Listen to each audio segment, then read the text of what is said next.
Vamos agora tornar o portfólio dinâmico. Ele vai ser alimentado através da planilha. Essas telas, então, virão da planilha. Na sua planilha, crie uma nova aba chamada Telas, outra Desenhos e outra Aquarelas. Cada uma tem 4 colunas: título, descrição, imagem e informações. O que você escrever na primeira linha, nas colunas da primeira linha, não é importante para o bot, porque isso vai ser ignorado, é só para você saber se organizar. Só que é importante que a ordem seja essa: o primeiro o título, a segunda a descrição, a terceira a imagem e a quarta informações. E adicione obras, itens que você quiser, caso você esteja seguindo com outro contexto, ao invés de Van Gogh, enfim.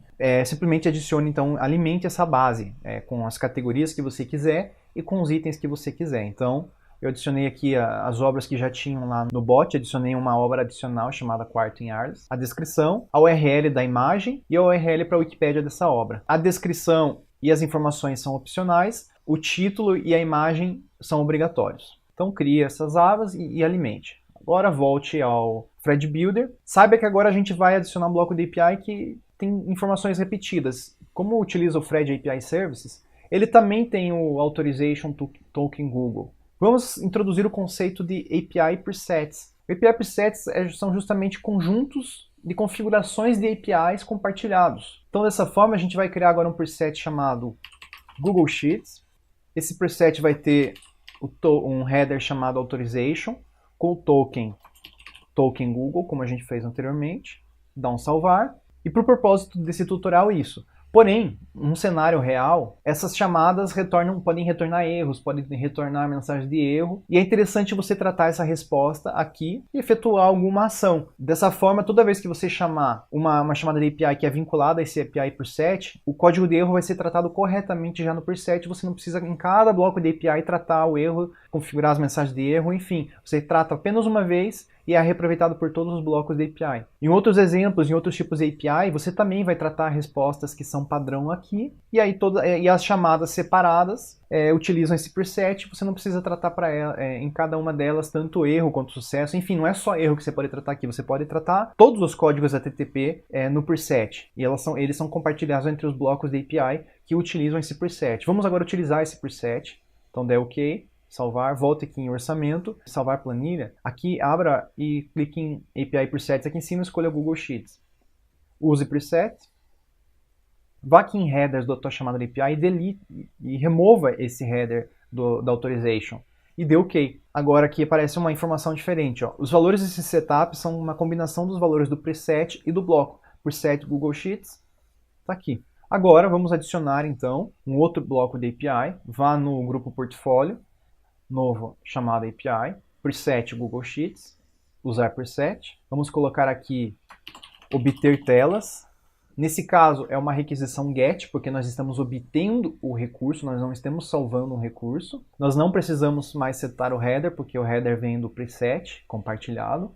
A requisição é a seguinte: ela é praticamente igual a outra no recurso, porque é um recurso de planilhas, então é apiservices.threadbot.com/google/sheets. O ID da planilha novamente, então o atributo planilha, /values igual ao outro caso, mesma coisa igual ao sheet, nesse caso a gente vai colocar nome da aba telas, e agora vem um parâmetro novo chamado range. Esse range quer dizer de onde até onde na planilha você quer puxar, e é identificado pelo código da coluna e pelo número da linha. Nesse caso a gente quer puxar do A2 até o D5. Então vamos colocar aqui A2 e aí você separa com 2 pontos D5. Então é o range, é o alcance que você quer pegar. Porém só que isso aqui fica limitado. Caso você adicione mais itens aqui depois, o bot não vai puxar esses dados dinamicamente porque você teria que alterar aqui. Então vamos colocar aqui A2 até D9.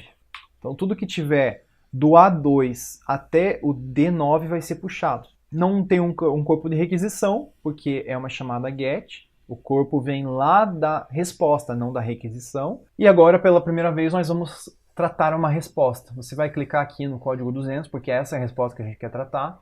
Clique em próximo. Mude o tipo para script. Por quê? O Thread API Services retorna os valores da API num array JSON. E esses valores não vêm tratados para o thread, eles simplesmente são os valores da planilha. E você então a gente precisa tratar esse valor para o thread. Só que aí que vem a mágica de scripting no Thread e também scripting vinculado a chamadas API. Nós não precisamos alterar a API para poder conectar ela ao Thread. O Thread se adapta à API. Então aí que está o grande poder, o grande diferencial, inclusive, do Thread é esse. Você pode conectar qualquer API, pode tratar qualquer código de retorno dessa API, e aí você trata o retorno da API também com o scripting aqui no Thread, sem precisar, por exemplo, lá modificar a API só para conectar com o seu bot e retornar de acordo com o que você precisa no bot. Não precisa, você faz esse tratamento aqui por scripting. Esse script que nós vamos criar agora é um pouco mais extenso que o outro, e ele pode parecer complexo, mas na verdade ele é bem simples, porque o que ele faz é o seguinte, ele vai pegar os valores retornados da planilha e vai criar os cards para o carrossel de telas. E como que nós vamos criar esses cards? Nós vamos criar no formato de um Thread Schema. Se você for na documentação em docs.threadbots.com, vai em Dynamic Content, clique em Thread Schema. Se você notar aqui, ó, Card Schema, é esse formato que nós temos que produzir com o scripting baseado nos valores da planilha. Vamos criar aqui então uma variável chamada portfólio. E agora vem um outro contexto de programação e lógica de programação, que é um loop. Temos uma lista de valores, uma lista ou tabela, um array de valores, e nós quisermos obter cada um desses itens, nós usamos um loop. O loop simplesmente faz assim, primeiro esse item, depois esse, depois esse, depois esse, ou também pode ir no caminho contrário. Um loop na Lua é chamado for, e o formato é esse. Como eu falei anteriormente, eu não vou entrar em detalhes sobre como programar Lua, eu apenas vou explicando o que cada linha faz, e você acompanha.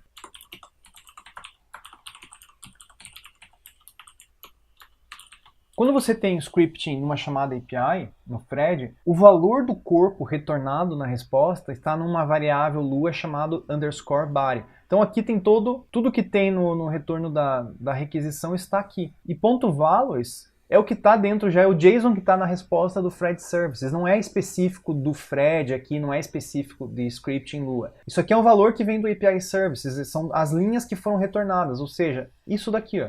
Isso daqui está dentro do values. Lembra que anteriormente, para você fazer aquela chamada para salvar os dados na planilha, você também colocou um objeto chamado values e abriu assim? Então, é exatamente, o retorno também vem nesse formato. Eu tenho uma lista de valores. Eu vou criar uma variável chamada card, que vai conter o card, e esse card que está nesse formato aqui do Thread Schema. Então, tem que ter uma propriedade chamada type card e essas outras informações. Então, vamos colocar aqui type igual card. O título do card é o item 1. Por que item 1? Então tá aqui, tá vendo os valores. Vai vir assim, lembre-se. Título da obra, descrição, imagem e mais informações. Então 1, 2, 3, 4. 1, imagem, mais informações. Título é 1. Descrição é 2. Lembra que eu falei que a descrição era opcional? Então aqui, se eu estar colocando item 2 e estiver vazio, o Thread simplesmente vai ignorar essa propriedade e não vai ter descrição no card. E aí, para colocar uma imagem, o Thread Schema exige que você abra uma propriedade chamada file. Tá vendo aqui? File, aí vai para o file schema, e o file schema tem que ter uma propriedade chamada type, que é file. Qual é o formato? Image, de imagem. Isso aqui eu não tô... Tá tudo aqui, ó, tá vendo? Formato image e a URL do arquivo. Então, URL item 3. Item tá aqui, 3, ó. E eu quero detectar também que se tiver fornecido o item 4, que é mais informações, eu vou adicionar um botão a esse card. Então, se em Lua, se você coloca assim, C e variável, quer dizer, se essa variável estiver preenchida. E também eu vou fazer uma outra verificação, se esse valor não está vazio. Assim, então, quer dizer que a gente tem o link para mais informações e vamos adicionar ao nosso card, num card.options. Esse .options, mais uma vez, não é padrão aqui do script nem nada, é simplesmente o formato aqui do card schema, tá vendo? Então, eu estou digitando card.options. Eu poderia colocar aqui, por exemplo, cartão. E aqui eu viro para cartão, é simplesmente o nome da minha variável nesse script, não é nada imposto, não é nada padrão aqui. Então, options, type igual option, um botão num card é chamado de option também. Então, se você vier aqui, ó, options, option schema. Vamos agora ao option schema. Tá aqui. Type igual a option. Representa um botão num card ou um botão numa mensagem num bloco de texto. O título é mais informações. É a mesma forma que já está aqui, ó. Se eu for em portfólio, telas, Ó, tá vendo aqui? Título, descrição, imagem, mais informações. Isso aqui ainda não vem da API, lembre-se, porque a gente não publicou aquelas alterações ali ainda. Só estou mostrando para você como que é atualmente, né? Feito estaticamente lá dentro do Builder. Agora a gente está criando esses dados ali dinamicamente, tá vendo? E a ação desse botão é do tipo abrir URL, então Open URL. É a mesma coisa que aquele diálogo de ação aqui do Fred Builder, você também está criando agora isso dinamicamente. E o payload contém a URL. Item 4 é a URL propriamente dita. E eu vou adicionar esse card criado na lista chamada, na tabela, na array, são vários nomes, né? Criado, chamada portfólio, tá aqui o card. E lembre-se que eu tenho que retornar, então eu vou dar aqui um return, portfólio.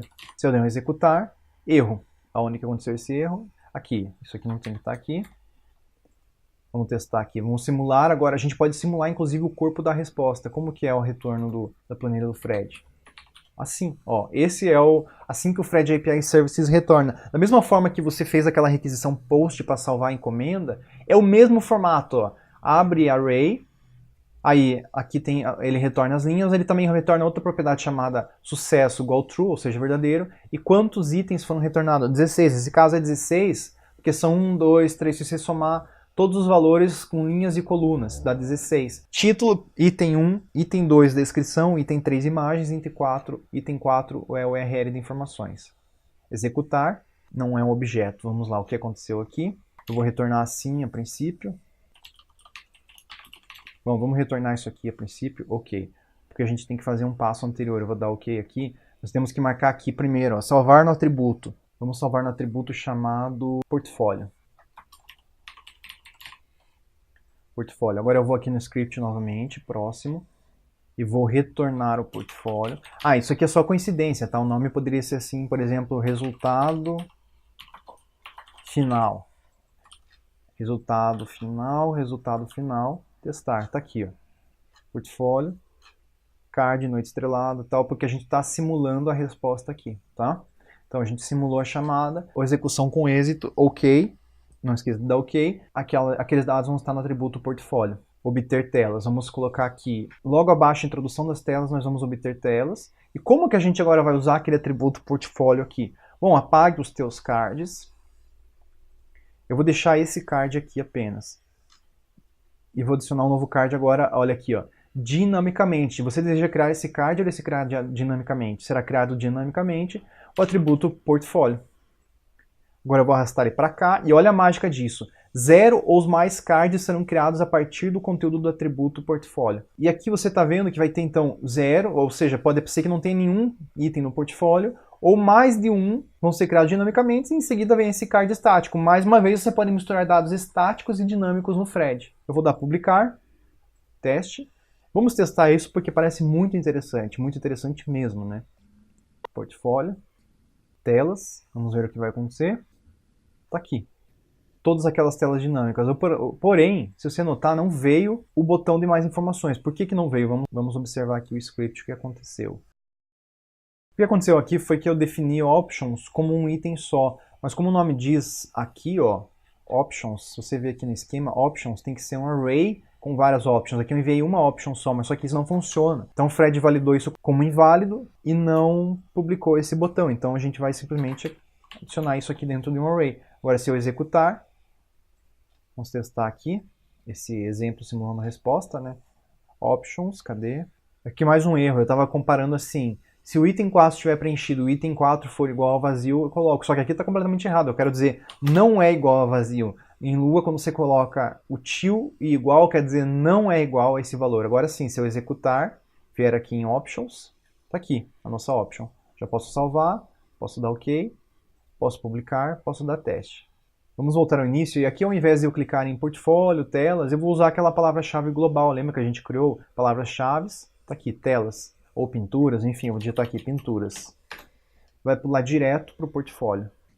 Está aqui, dinamicamente. Para ter certeza que está dinâmico, vamos modificar aqui, ó, meu principal quadro. Olha o que vai acontecer. Já está salvo, porque o Google salva instantaneamente, ó, todas as alterações foram salvas. Vamos fazer o seguinte, vamos voltar ao menu portfólio. Vamos executar a requisição novamente. Telas. meu principal quadro. Olha que bacana, o bot já está trazendo o portfólio de telas dinamicamente. E isso sem ter que alterar a API. Nós transformamos os retornos da API aqui no Thread Builder. Isso abre um poder sem precedentes para você criar chatbots e fluxos de dados. Você pode utilizar seu ERP atual sem alterar o ERP. Você pode utilizar outras APIs públicas, por exemplo, o Twitter, o YouTube, outras APIs do Google, APIs relacionadas, por exemplo, a serviços que você já utiliza na sua empresa. Enfim, as possibilidades são infinitas. Vamos agora transformar dinâmico os outros itens do portfólio. Para ficar interessante, delete o bloco aquarelas. Isso aqui agora é interessante que aconteceu, porque você vê mais uma feature aqui do Thread, que você não pode deletar um bloco quando uma ação em qualquer outro lugar aponta para esse bloco. Porque se eu apagasse, se eu abrir aqui, ó, clique nesse ícone que abre a árvore de hierarquia, o bloco introduzir obras aponta para o grupo aquarelas. Se eu apagasse o grupo aquarelas e não tivesse essa validação, essa ação aqui ia ficar órfã, ela ia apontar para um bloco não existente. Então o Thread é inteligente o suficiente para dizer, opa, você não pode apagar isso porque tem um bloco que depende de você. Então, primeiramente, nós temos que modificar essa ação. Clique no item aquarelas e temporariamente clique aqui, ó, salvar título no atributo do bloco. Desenhos, faça a mesma coisa, salvar título no atributo do bloco. Pronto, a ação sumiu. Agora vem aqui, delete o aquarelas, delete desenhos. Delete essa ação aqui, voltar ao portfólio. Agora nós vamos fazer o seguinte, nós vamos reaproveitar esse carrossel para todos os tipos de obras. Então renomeie ele para obras, apague esse bloco aqui também, voltar ao portfólio, esse último que sobrou. Tá? Então tá aqui portfólio. Aqui no bloco introduzir obras, clique em telas, clique no bloco. Agora faça o seguinte, clique em próximo, você vai aprender a utilizar o data de uma ação. O data é onde você pode alterar o valor de um atributo ou, inclusive, criar novos atributos quando aquela ação é selecionada. Então isso é mais um grande poder que está por trás das ações. Além de executar a ação, você pode modificar 0 ou N atributos quando essa ação é executada. Por isso que o Thread permite esses fluxos bastante dinâmicos. Aqui o que a gente vai fazer é o seguinte, a gente vai colocar um novo atributo chamado tipo portfólio. E aqui coloque o nome da aba vinculada a esse tipo. Nesse momento, eu estou em telas, então eu vou colocar aqui telas, ok? Ok. Aquarelas, e aqui também está como aquarelas, então eu vou voltar aqui para... Vou colocar a nova ação, bloco, eu vou para o bloco no grupo portfólio, obter telas. Eu vou setar o atributo tipo portfólio para aquarelas, ok? Ok. Desenhos, vou desmarcar essa opção, salvar título no atributo do bloco. Nova ação, bloco, um bloco do grupo portfólio, o bloco obter telas, e eu vou salvar o atributo tipo portfólio para desenhos, que é o nome dessa aba aqui, desenhos. E por que eu estou falando para salvar o nome da aba dentro do atributo tipo portfólio quando o item com o mesmo nome é clicado? Porque agora a gente vai vir aqui editar o bloco obter telas e o nome da aba aqui que está como telas de forma fixa, nós vamos mudar, vamos colocar isso também em um atributo. Então olha o poder de atributos. E aqui eu vou colocar tipo de portfólio e está aqui o nome da aba vai vir do atributo tipo portfólio. A diferença aqui agora é telas, ela vai para a introdução telas, pula para cá. Aquarelas pula direto para obter telas e portfólio pula direto para obter tela. Mas em vez de obter tela é obter portfólio. Faz mais sentido agora chamar obter portfólio. Se você notar, já foi atualizado automaticamente aqui. Se tudo der certo, nós temos agora o portfólio 100% dinâmico, não só apenas telas. Vamos colocar aqui publicar teste. Vamos reiniciar o nosso teste. Portfólio. Vamos lá. Aquarelas. Está aqui. Como que eu sei que isso está dinâmico? Igual a gente fez aquela hora. Vamos colocar aqui só 3 exclamações em paisagem com igreja e 3 exclamações em barcos. Só que os blocos anteriores nem existem, então já é óbvio que isso aqui já é dinâmico. Mas só para garantir, né, vamos ver aqui, ó, aquarelas, tá? Ó, 3 exclamações barcos. Vamos ver aqui agora desenhos. Aqui, desenhos, 3 exclamações, paisagem com igreja. Vamos ver agora só telas estão funcionando. E a gente pode concluir esse vídeo. Telas. Tá aqui, tudo funcional. Parabéns mais uma vez se você ficou até aqui. Agora você tem, além do bot que faz a captura de dados em base externa, também usa uma base externa para alimentar o bot. Você consegue entender as possibilidades que isso permite, sem que você tenha que desenvolver um software separado, contratar um programador para desenvolver uma API para você. Você agora, só com o Google Sheets, você pode criar, por exemplo, toda uma base aqui, e combinando com scripts e blocos APIs, você pode criar chatbots e fluxos completamente dinâmicos. Você pode criar, por exemplo, alguns bastante complexos que fazem cálculos. Por exemplo, caso você queira criar um bot para fazer orçamentos para o usuário de forma automatizada, baseado em parâmetros que ele inserir. Digamos que você faça a montagem de máquinas e você quer saber quais são os tamanhos das peças e assim sucessivamente. Com o script Lua, você faz o cálculo, você puxa do bot da planilha quais são os parâmetros de cálculo para cada possibilidade. Com o retorno, você calcula e manda para o usuário, de forma 100% automatizada, sem precisar desenvolver uma solução externa. Só que aí entra um outro grande potencial. Você pode, inclusive, utilizar as fórmulas do Excel, utilizar fórmulas aqui do Google Sheets, alimentar com a API do Fred e obter o retorno com cálculo feito automaticamente na planilha. Então você às vezes não precisa nem calcular usando um script Lua, você pode calcular pela planilha mesmo. É possível obter retorno de fórmulas também com a API. Simplesmente basta alimentar e o valor, o próprio Google Sheets vai atualizar após calcular com as fórmulas e você obtém isso com uma outra chamada, uma chamada API.